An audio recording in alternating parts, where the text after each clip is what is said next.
Hi everybody. I'm here. Welcome to my channel. I'm here to give you some tips and pointers for right angle weave. Right angle weave is actually a lot of people think it is intimidating. It's really not. It is one of the easier stitches and bead weaving. However, again, it intimidates people, and part of it is because you can't get it's a tension issue. And when I say tension issue, it is I'm trying to get my lighting correct. Um, tension. There we go. Tension issue, and so I'm here to help with explaining how to get the tension correct. Um, Part of it, the first thing you can do is use beeswax. I use beeswax. All you have to do is run it along the thread. You can use it on Fireline. You can use it on 1G. You can use it. A lot of people use thread conditioner. I like beeswax. Reason why I like beeswax is when it first goes on, it is kind of stiff and it helps grab and nab. But as you work with it, work with the thread, work with the beading, the heat of your hands actually help condition your thread as you're stitching. And so there's not a need to reapply this multiple times. You don't want it so thick that is caked on. But wax is a good thing. You can get wax at craft stores in the candle making section. And um, what I do is I buy it, I melt it in the microwave, and then I have a cute little um, chocolate um, mold, and it makes little flowers. And I like the little flowers because of the fact that it has little edges, and I can use that to run my thread through. Now, right angle weave, as always, you start with 4, and you go back through to make your loop. Now, please ignore the little black dot.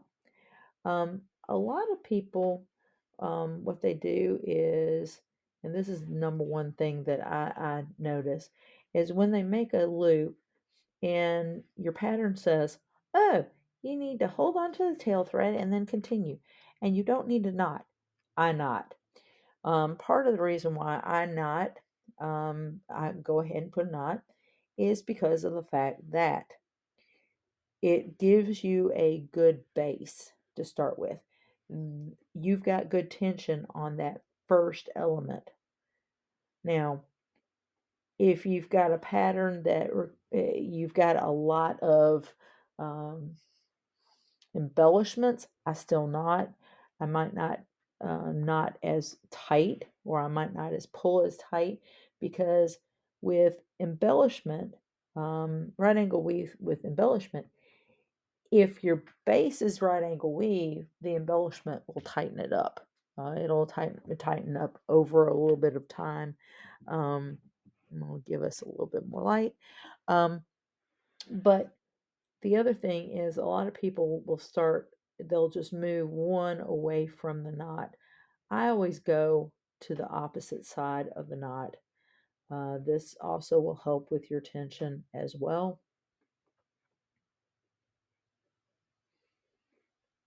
Now,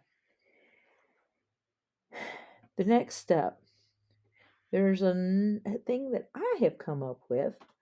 It's new to me. I have not seen any other beater do it, so apparently I am uh, the inventor of it. Um, I call it a stabilization stitch.